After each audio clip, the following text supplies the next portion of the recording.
नमस्कार, देश की बात में हाजिर है। मुस्लिम समाज के लिए अहम संगठन जमात-ए-उलेमाए हिंद का हाल में देवबंद में 2 दिन का सम्मेलन हुआ, जिसमें कुछ प्रस्ताव पारित किए गए, जिसमें अहम है कि मुसलमान वाराणसी की ज्ञानवापी और मथुरा की ईदगाह से अपना दावा नहीं छोड़ेंगे, कॉमन सिविल कोड का विरोध किया जाएगा, इस्लामोफोबिया की रोकथाम के विषय में भी प्रस्ताव पास हुआ, सद्भावना मंच को मजबूत करने पर विचार हुआ।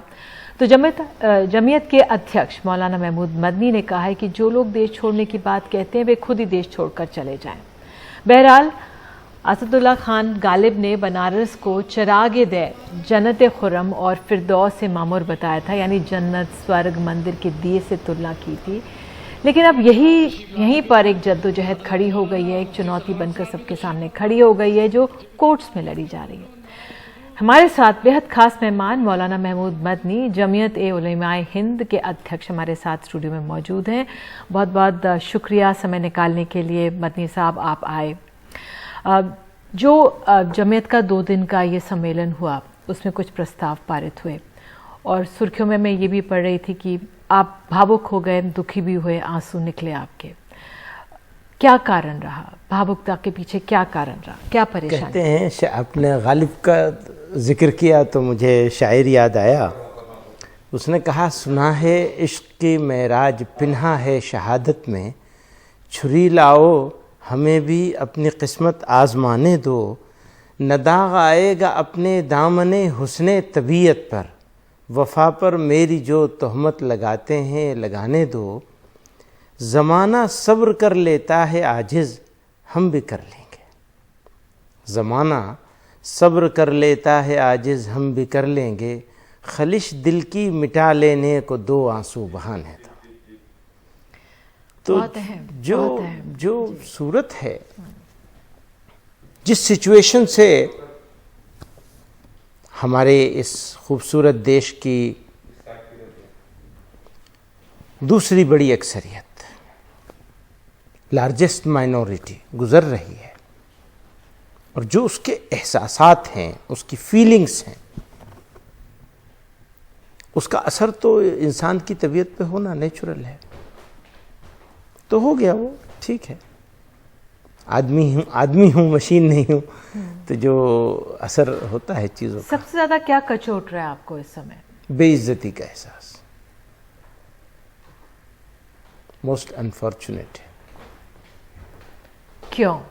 कौन सा मसला? तमाम मसले हैं सामने। एक मसला नहीं है, बहुत सारे हैं और रेगुलर हैं। अभी 4 रोज पहले वो एक हमारे जैन भाई को, सिर्फ इस शुबे में कि शायद मुसलमान है, वो बता नहीं पाया बेचारा अपने बारे में, मार दिया गया। अभी वो तो खैर अरेस्ट हो, उनके ऊपर केस हो गया है, नुपुर शर्मा जी। तो मेन स्ट्रीम पॉलिटिकल पार्टी की प्रवक्ता है, आम आदमी नहीं है। ऐसा हो रहा है। मदनी साहब, जो आपने तो ये चैलेंज मुसलमानों के लिए नहीं है, माफ़ी कहूँगा, बिल्कुल माफ़ी चाहूँगा अपनी दीजिए आपसे। ये चैलेंज तो देश का है और इसके बारे में फिक्र नहीं हो रही है देश चलाने वालों को। जो सिंसियर लोग हैं, मैं उनको ऐसा नहीं मानता हूँ कि वो सिंसियर नहीं हैं, उसके बावजूद जो उनकी तरफ से जो होना चाहिए वो नज़र नहीं आ रहा है। क्या होना चाहिए? गंगा जमनी तहजीब की बार बार बात कही जाती है, बार बार दलील दी जाती है, और ये इस पक्ष में बहुत बड़ी आबादी है जो इस मेजॉरिटी इस पक्ष में है जी, मेजॉरिटी इस देश की इस पक्ष में है, जो बात आप कह रही हैं जी।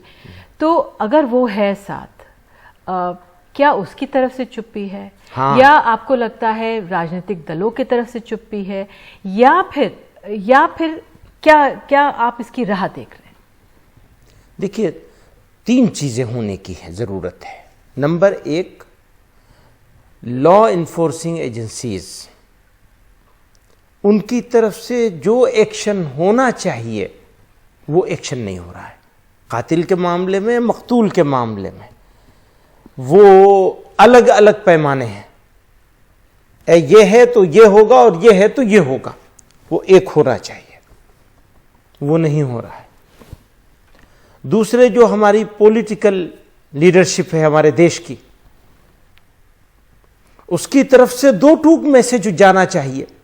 हम हर चीज बर्दाश्त कर लेंगे, लोगों को कानून अपने हाथ में नहीं लेने देंगे, किसी कीमत पर नहीं लेने देंगे, और जो लेगा उसका इलाज हम करेंगे। मान लीजिए मुसलमानों ने कहीं अत्याचार किया है, कोई जुलूस जा रहा था उसके ऊपर वो किया, उसकी सजा देने का जो प्रोसेस है उसमें कोई रियायत नहीं करी जानी चाहिए अगर मुसलमानों ने कुछ किया है।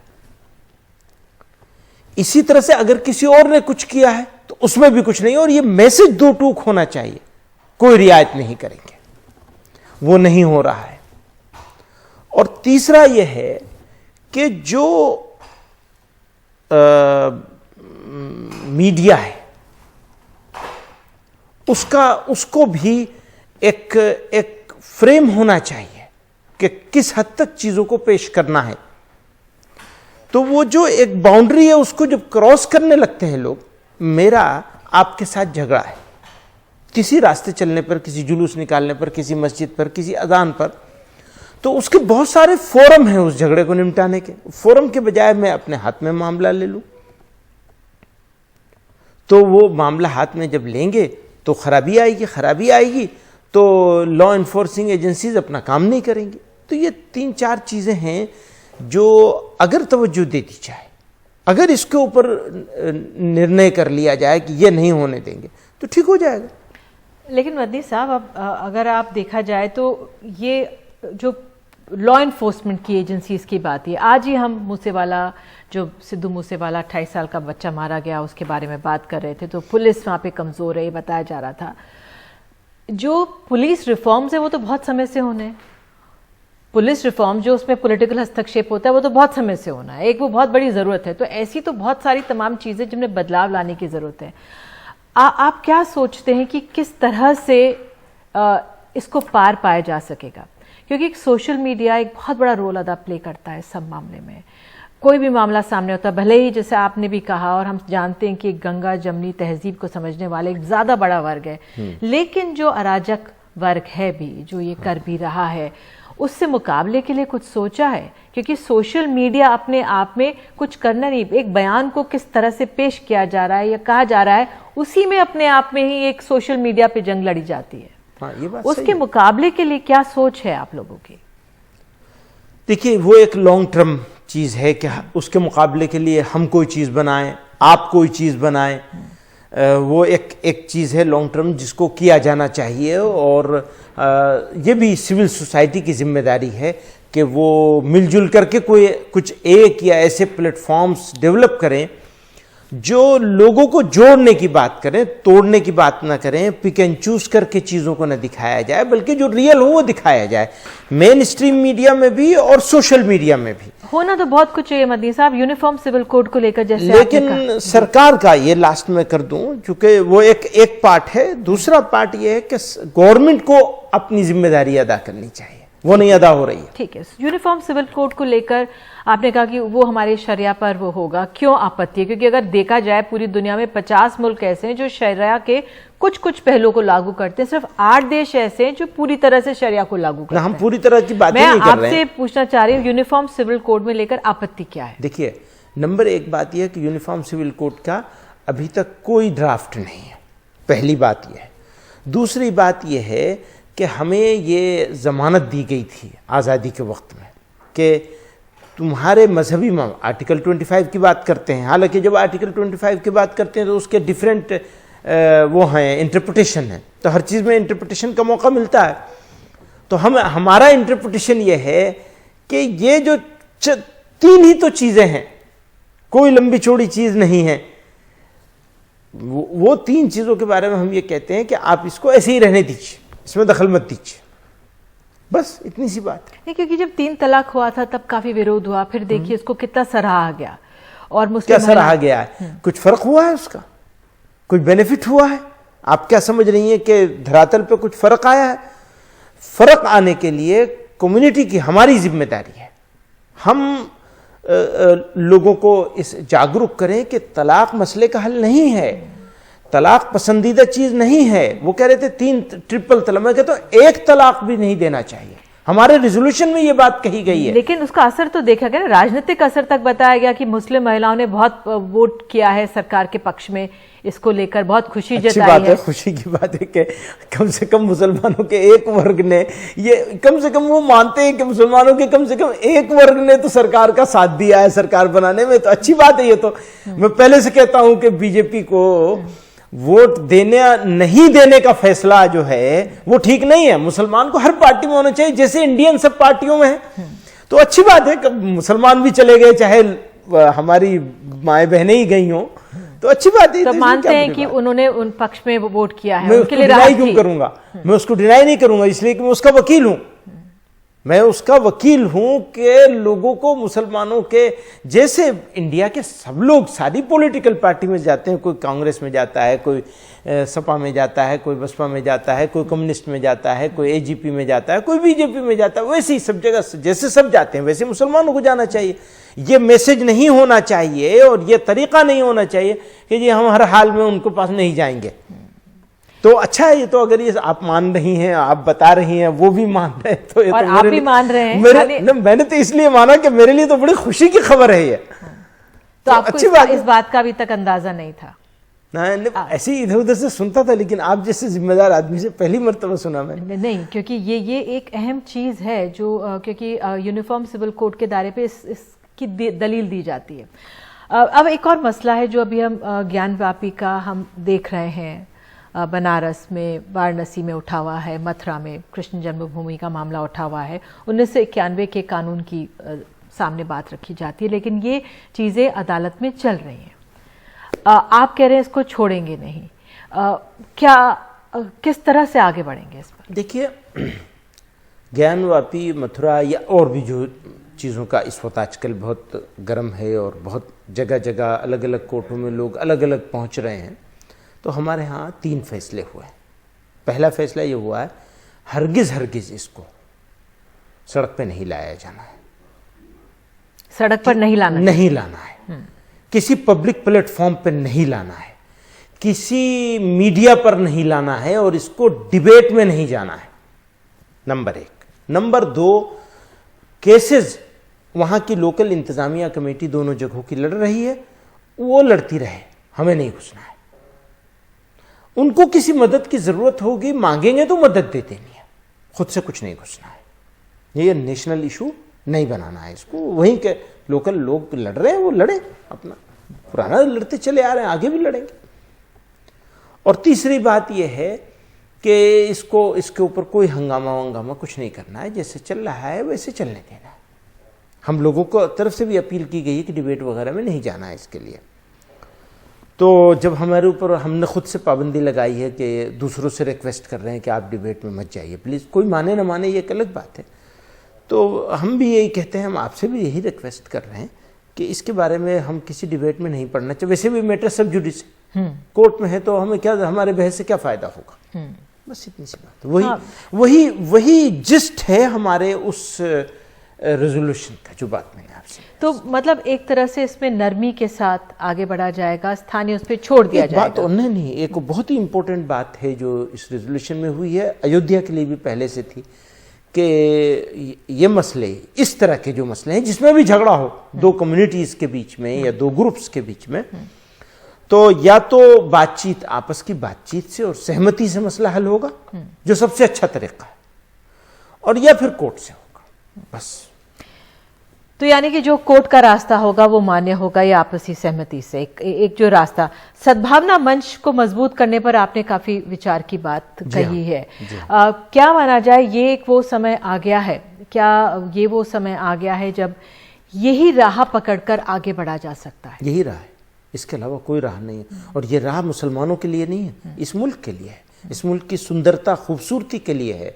इसकी ब्यूटी यही है कि यहाँ के लोगों ने अलग अलग मान्यताओं के साथ, अलग अलग ज़ुबानों के साथ, अलग अलग भाषाओं के साथ, अलग खान पान के साथ, अलग बोलने और रहने के तरीक़ों के बावजूद इस एकता में अनेकता जो है वो दुनिया में कम मुल्कों में मिलती है। बस आखिर में एक सवाल, आपने कहा कि भाई जो लोग मुल्क जो हमें कहते हैं हमारा खाना पीना रहना पसंद नहीं है, हमें क्यों कहते हैं, आप ही खुद मुल्क छोड़ के चले जाइए, ये जो एक दलील है या ये विचार है, कैसे आया?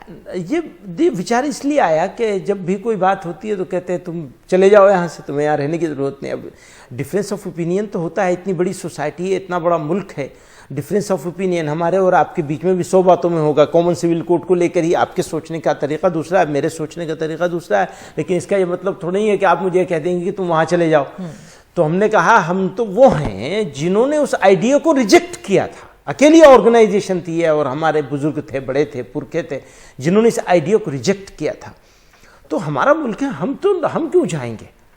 जो हमें भेजना चाहता हो वो चला जाए, बस इतनी सी बात है। जो हमें भेजना चाहता हो, भेजने के बारे में सोचता हो, वो चला जाए। अच्छा, जो लोग ऐसी बातें करते हैं उनके आचरण का जो स्टाइल है वो इंडियन और भारत के लोगों का जो आचरण हुआ करता था सदियों से, हजारों सालों से चला आ रहा है, उस आचरण के विरुद्ध है, सनातन धर्म के विरुद्ध है, उनके तमाम धार्मिक जो मान्यताएं हैं उसके विरुद्ध है वो आचरण। और वो आचरण वो हमारे उस पड़ोसी मुल्क के लोगों के, कुछ लोगों के या ज्यादातर लोगों के आचरण से मिलता जुलता है, तो वो तो उनको वहीं चले जाना चाहिए। यहां क्यों पड़े हुए हैं इतना खूबसूरत मुल्क में हमारे? बिल्कुल मदनी साहब, आप आए और अपनी आपने बातें रखी, उसके लिए बहुत बहुत शुक्रिया। और लोग आपको सुनकर वाकई समझेंगे कि किस तरह से राह में अब आगे बढ़ना है। बहुत बहुत धन्यवाद जुड़ने के लिए। बहुत शुक्रिया, बहुत बहुत धन्यवाद। बहरहाल एक छोटा सा हम लोग ब्रेक ले रहे हैं और ब्रेक के बाद आपको हम मिलवाएंगे श्रुति शर्मा से, जिन्होंने यूपीएससी में सबसे ऊपर अपनी जगह बनाई है। फर्स्ट रैंक इन्होंने हासिल की है। दिल्ली की लड़की, इनसे बात की कितनी मेहनत करती हैं, इस पे आपको एक बातचीत।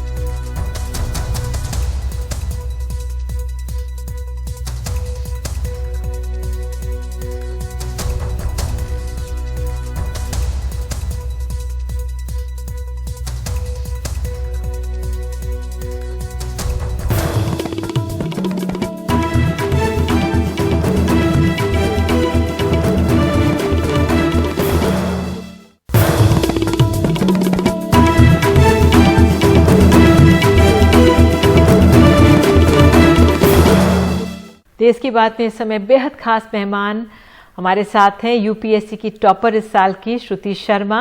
इन्होंने सरदार पटेल स्कूल से पढ़ाई की है, सेंट स्टीफन से ग्रेजुएशन किया है। श्रुति, बहुत बहुत धन्यवाद हमसे समय देने के लिए। पहले तो आपको बहुत बहुत बधाई, मुबारकबाद। बड़ी मेहनत की होगी और तभी जाकर ये मुकाम आपने हासिल किया। जरा बताइए अपनी मेहनत के बारे में। वही जो जो बुक्स पढ़नी होती हैं, जो नॉर्मल स्ट्रैटेजी होती है, वही करने की कोशिश की और आई एम ग्रेटफुल कि ये रिजल्ट आया। इतने आसानी से नहीं जाने देंगे हमारे दर्शक आपको। वो जानना चाहते हैं तरीके के बारे में, टेक्निक के बारे में, कि कैसे मेहनत की आपने, क्या तरीका होता है।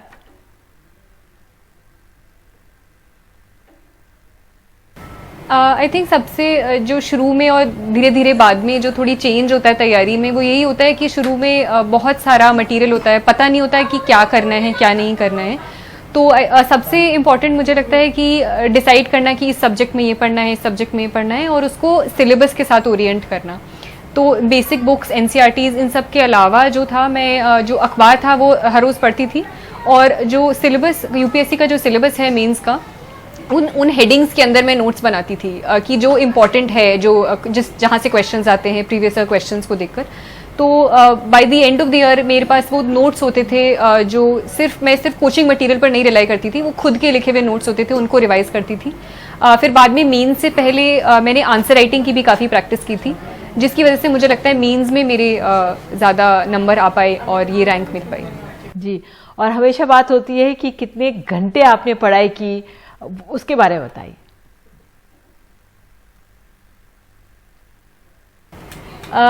घंटे तो ऐसे कभी मैंने काउंट नहीं किए, पर मेन से पहले वो काफ़ी ज़्यादा हो जाता था कि मतलब मेनली पढ़ ही रहे होते थे, बीच में बस थोड़ा खाने के लिए गए, थोड़ा सा छोटा सा ब्रेक लिया। पर वो डिपेंड करता है कि किस स्टेज पर और कौन सा लेवल ऑफ कौन सा स्टेज चल रहा है। प्रीलिम से पहले अलग होता है, मेन से पहले अलग होता है, इंटरव्यू से पहले तो काफ़ी आराम भी था। तो ये अलग अलग टाइम पर था, पर घंटे कभी काउंट नहीं किए। लेकिन अगर बच्चे जो आपसे इंस्पिरेशन लेंगे तो 20 घंटे आप काम करती थी, 24 घंटे में पढ़ाई करती थी या फिर कुछ अलग था?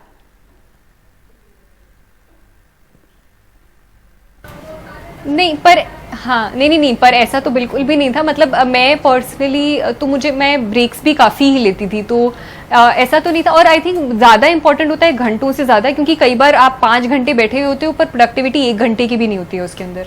तो ये प्रोडक्टिविटी इंश्योर करना ज़्यादा इंपॉर्टेंट होता है। Targets I think content based होने चाहिए रादर देन घंटे बेस्ड। तो वो अगर आप कंटेंट आप कम टाइम में कर रहे हो तो that is better rather than आप घंटे ज़्यादा कर रहे हो। तो ये ही मैं अप्रोच फॉलो करके चलती थी जी। और एक एनवायरनमेंट की बात होती है, वातावरण कैसा मिला आपको, कितना मददगार रहा?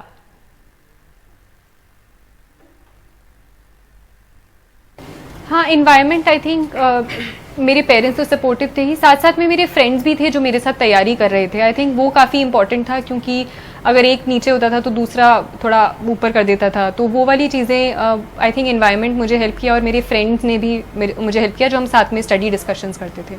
बिल्कुल। और IAS बनना तो सबसे प्रतिष्ठित हमारे देश में माना जाता है। अब तो लेटरल एंट्री भी हो रही है, उस लिहाज से क्या विचार आपके?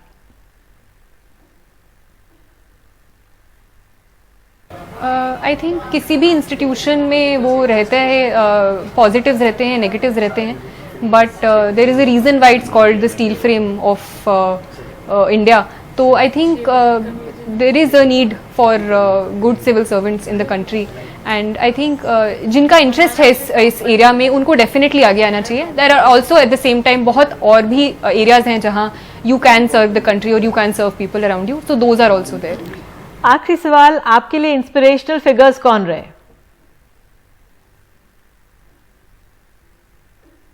At a very personal level, I think my mother and my grandmother are people who I look up to in terms of them being strong women, and वैसे लेवल पर भी बहुत सारे लोग हैं। अगर हम सिर्फ सिविल सर्वेंट्स के बारे में ही बात करें तो देर आर इंडिविजुअल्स और सिविल सर्वेंट्स जैसे लक्ष्मी प्रिया, IAS लक्ष्मी प्रिया हैं असम में, बोंगाईगांव में उन्होंने मैल न्यूट्रिशन पर काम किया है।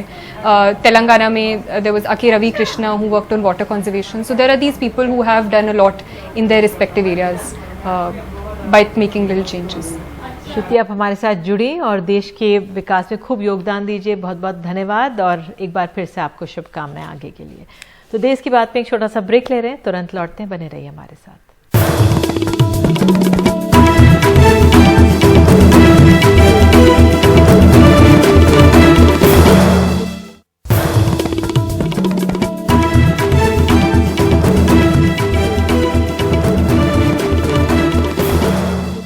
देश की बात में बात अब बिहार की। जनता दल यूनाइटेड सुप्रीमो और बिहार के मुख्यमंत्री नीतीश कुमार ने राज्यसभा के बहाने एक और केंद्रीय मंत्री RCP सिंह को टिकट न देकर उनको भाजपा के साथ करीब होने की सजा दी है, ऐसा कहा जा रहा है। वहीं फिलहाल उनके अनुसार केंद्रीय मंत्रिमंडल से उन्हें इस्तीफा देने की जरूरत नहीं है। सोमवार सुबह से ही मीडिया वालों का इस तरह का जमावड़ा केंद्रीय मंत्री RCP सिंह के घर के बाहर नजर आया।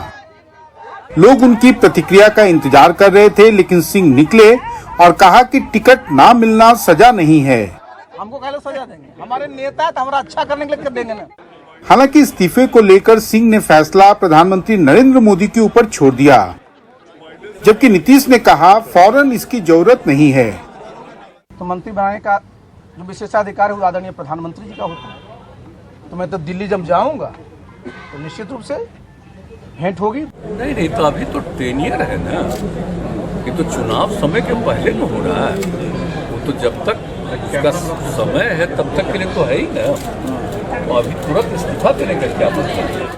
लेकिन भले ही नीतीश ये दावा करे कि सब कुछ ठीक है, लेकिन RCP सिंह ने चलते चलते ये बता दिया कि नीतीश भविष्य में भी प्रधानमंत्री क्यों नहीं बन सकते, जो नीतीश को अच्छा नहीं लगा होगा। जो लोग भी आप जरा सोचिए, प्रधानमंत्री को कितना चाहिए सीट जी? 273 चाहिए MP। हमारी कहाँ पर पार्टी है जी? बिहार में। हम मैक्सिमम जीते हैं कितना? 20। अभी हमें 16। तो नाम लिखाना थोड़ा है बॉस का, नाम तो इतना बढ़िया निकल है। आरसीपी सिंह को टिकट से बेदखल कर अगर आप सोच रहे हो कि नीतीश कुमार ने बीजेपी से अपना हिसाब किताब बराबर कर लिया है, तो ये कहना फिलहाल जल्दबाजी होगा, क्योंकि आने वाले दिनों में बीजेपी हर वो कदम उठाएगी जिससे बिहार की सत्ता पर नीतीश कुमार की पकड़ और कमजोर हो। पटना से कैमरामैन हबीब अली के साथ मनीष कुमार, एनडीटीवी इंडिया के लिए।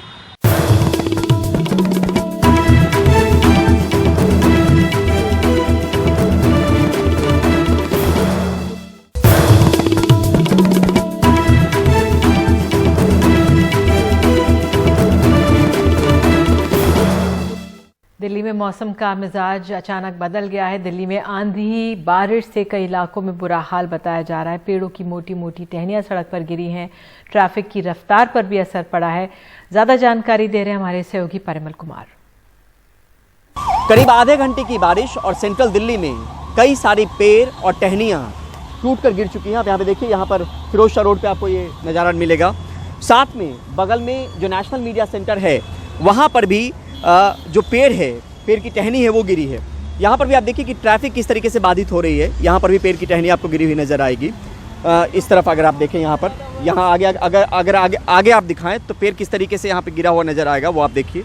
और इसी तरीके की कमोबेश स्थिति जो है के कामराज मार्ग पे है, जहाँ पे एक गाड़ी के ऊपर खबर आ रही है कि पेड़ गिर गई, जहाँ पे 3 गाड़ियों को नुकसान पहुँचा और ट्रैफिक की रफ्तार धीमी हो गई है। कुछ देर की बारिश के बाद ये हालात आपको सामने निकल कर आएगा। इधर भी दूसरी तरफ भी आप देखिए कि इस तरीके से पेड़ जो है गिरे हुए हैं और गाड़ियों की रफ्तार पे मानो ब्रेक सा लग गया है। एक लाइन से अगर आप देखें तो एक लाइन से पेड़ की टहनियाँ जो हैं वो आपको गिरी हुई नज़र आएंगी। इधर आप देखिए, यहाँ के बाद यहाँ इस तरफ आगे अगर आप इधर दिखा पाएँ तो यहाँ सामने देखिए हमारे सहयोगी हैं राजीव रंजन, वो दिखा रहे हैं आपको कि किस तरीके से पेड़ जो है और टहनियाँ जो हैं किस तरीके से गिरी हैं। और उसके बाद ट्रैफिक को लेकर दिक्कत जो है वो हालात जो ख़राब हो गए हैं। दूसरी तरफ भी अगर आप नज़र दौड़ाएँ तो दूसरी तरफ भी आपको टहनियाँ गिरी हुई नज़र आएंगी और इसका सीधे तौर पे असर जो है वो सड़कों पे नज़र आ रहा है जब गाड़ियों की रफ्तार धीमी पड़ गई है। दूसरी तरफ भी आपको इस तरफ उधर अगर दिखाएं राजीव सर, उधर अगर आप दिखाएं तो देखिए उस तरफ दोनों ही सड़कों पे सिर्फ हम ये दिखाने की कोशिश कर रहे हैं कि ये सिर्फ एक रोड की स्थिति है, फिरोज शाह रोड की स्थिति है। ये वो रास्ता है जो ली मेरेडियन से होते हुए मंडी हाउस की तरफ जाता है। यहाँ पे अभी आप देखिए, और ऐसा जो जिस तरीके की आंधी थी, जिस तरीके की हवा तेज चली है, उसके बाद ये नज़ारा आपको सामने में दिख रहा है। जहाँ तक आप नज़र दौड़ाएंगे आपको पेड़ की टहनियाँ ही टहनियाँ गिरी हुई नज़र आएंगी। पेड़ भी गिरे हैं और ये पिछली बारिश में भी हमने देखा, अभी से करीब हफ्ते भर पहले, जब इंडिया गेट के आसपास करीब 7-8 पेड़ और टहनियाँ जो है वो गिरी हुई नज़र आई थी। और यहाँ पर अभी जब लोगों के घर जाने का वक्त है तो इस तरीके से आपको हालात नज़र आएंगे। शायद वो पूरा नज़ारा दिखा पाना मुश्किल है क्योंकि वक्त बहुत ज़्यादा लगेगा, लेकिन आप समझिए कि इतनी ही दूरी में जब हमने मुश्किल से करीब 200 या 400 कदम चला है, तब हमने दिखाया कि किस तरीके से दोनों ही तरफ ये मंजर बिल्कुल आम सा दिखेगा जब यहाँ पे पेड़ की टहनियाँ जो हैं सड़कों पे आ गई हैं। और ये बारिश, थोड़ी देर की बारिश और जो तेज़ हवा चली है उसके बाद आपको ये हालात नजर आएंगे। आप यहाँ पे देखिए ऊपर में किस तरीके से हालात हैं, तो ये आप समझ सकते हैं कि इसको हटाने में भी एक कवायद और एक कोशिश करनी होगी एनडीएमसी को, और वक्त लगेगा। लेकिन फ़िलहाल जो ट्रैफिक की रफ्तार है वो धीमी ज़रूर पड़ गई है। और फिलहाल इसी खबर के साथ देश की बात में आज के लिए इतना ही। नमस्कार।